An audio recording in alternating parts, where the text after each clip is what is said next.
அண்ணாமலையினுடைய வேட்புமனுவை நிராகரிக்கணும் அப்படின்னு திமுக அதிமுகவை சேர்ந்தவர்கள் பேசிட்டு இருக்கிறாங்க. சமூக வலைதளங்களும் இதுதான் இப்ப பேசு பொருளா இருந்துட்டு இருக்கு.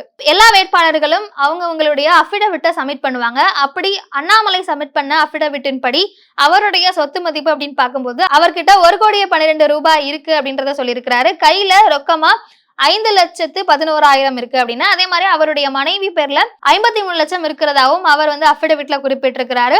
அதே மாதிரி அவருடைய மனைவியிடம் கிட்டத்தட்ட 320 கிராம் நகை, அதாவது 20,48,000 ரூபாய் மதிப்புள்ள நகை இருக்கு. அண்ணாமலை அவர்கள் கிட்ட எந்த விதமான நகையும் இல்ல அப்படின்றத சொல்லியிருக்கிறாரு. ஆனா இந்த வேட்பாளர்கள் அவங்களுடைய இந்த அஃபிடவிட்ல அவங்க கிட்ட இருக்கிற எல்லா மதிப்புமிக்க பொருட்களையுமே இதுல மென்ஷன் பண்ணணும் அப்படிங்கிறது ஒரு ரூல். சமீபத்துலதான் அண்ணாமலையினுடைய ரஃபேல் வாட்ச் சர்ச்சையாச்சு. கிட்டத்தட்ட அதுவும் லட்சக்கணக்கான ரூபாய் மதிப்புடைய ஒரு பொருள் அப்படிங்கும் பொழுது அது அப்பவே பிரச்சனையாச்சு. அதற்கு சரியான ஆவணங்கள் அது எதையும் சப்மிட் பண்ண ஆவணங்களும் போலி அப்படிங்கிற மாதிரி, அந்த பில்லுமே போலி அப்படிங்கிற ஒரு குற்றச்சாட்டை எதிர்கட்சியினர் வச்சிட்டு இருக்காங்க, திமுக அதிமுகவை சேர்ந்தவர்கள். அந்த வகையில ரஃபேல் வாட்ச இந்த அஃபிடவிட்ல அவர் குறிப்பிடல.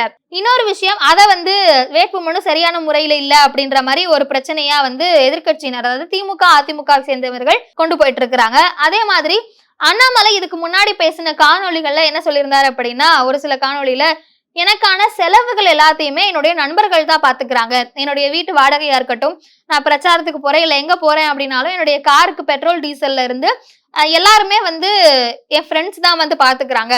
இதுக்கு லட்சக்கணக்கான ரூபாய் செலவாகுது அப்படின்னா அது எல்லாமே எவ்வளவு செலவாகுதோ அதை என்னுடைய ஃப்ரெண்ட்ஸ் தான் பாத்துக்கிறாங்க அப்படின்ற ஒரு விஷயத்த சொல்லியிருந்தாரு. அப்படி பார்க்கும்பொழுது அந்த ஃப்ரெண்ட்ஸ் யாரு, அவங்க எங்க ஒர்க் பண்றாங்க, அண்ணாமலை அவர்களுக்கு இவ்வளவு பணம் செலவு பண்றாங்க அப்படின்னா அதற்கான இன்கம் டாக்ஸ் அவங்க சரியா கட்டுறாங்களா, அவங்களுடைய வரவு செலவு கணக்கு அப்படிங்கறதுல அதிகாரப்பூர்வமா அவங்க அண்ணாமலைக்கு நாங்க இவ்வளவு கொடுக்குறோம் அப்படிங்கறத மென்ஷன் பண்ணிருக்காங்களா அப்படிங்கிற மாதிரியான கேள்விகளையும் திமுக அதிமுகவை சேர்ந்தவர்கள் எழுப்பிட்டு இருக்காங்க. மேபி அவங்க ஏதோ கவர்மெண்ட் ரிலேட்டடான ஜாப்ல இருக்காங்க அப்படின்னா அண்ணாமலைக்கு அவர்கள் இந்த மாதிரி பணம் கொடுக்கறது மூலமா அவர்களுக்கு சாதகமான டெண்டரோ இல்ல சில விஷயங்களோ நடந்திருக்காது அப்படிங்கிறதுக்கு என்ன நிச்சயம்? இதுவும் ஒரு வகையான ஊழல்ல தானே சேரும் அப்படிங்கிற மாதிரியான குற்றச்சாட்டுகளை திமுக அதிமுகவை சேர்ந்தவர்கள் அண்ணாமலை அவர்கள் மேல அவருடைய வேட்புமனு மேலையும் வச்சிட்டு இருக்காங்க. இதனால தேர்தல் ஆணையம் இதை கன்சிடர் பண்ணி அவருடைய வேட்புமனுவை நிராகரிக்கணும் அப்படின்னு பேசிட்டு இருக்காங்க. அதே மாதிரி அண்ணாமலை அவர்களுமே எனக்கு இங்க இருந்து இவ்வளவு வருது அப்படிங்கிற மாதிரியான விஷயங்களை மென்ஷன் பண்ணல அப்படிங்கறத பார்க்க முடியுது. அண்ணாமலை அவர்கள் கோவையில போட்டியிட போறேன் அப்படின்னு சொன்னதுக்கு அப்புறம் அதை தொடர்ந்து நடந்த நிறைய பிரஸ் மீட்டுகளையும் வச்சுதான் இப்போ சோசியல் மீடியால நிறைய பேசப்பட்டு இருக்கு. அந்த ஒரு பிரஸ் மீட்ல சமீபத்துல அவர் என்ன சொல்லியிருந்தாரு அப்படின்னா, நான் எந்த விதமான கோட்டாலையும் படிச்சு வரல அப்படிங்கிற ஒரு விஷயத்த சொல்லியிருந்தாரு.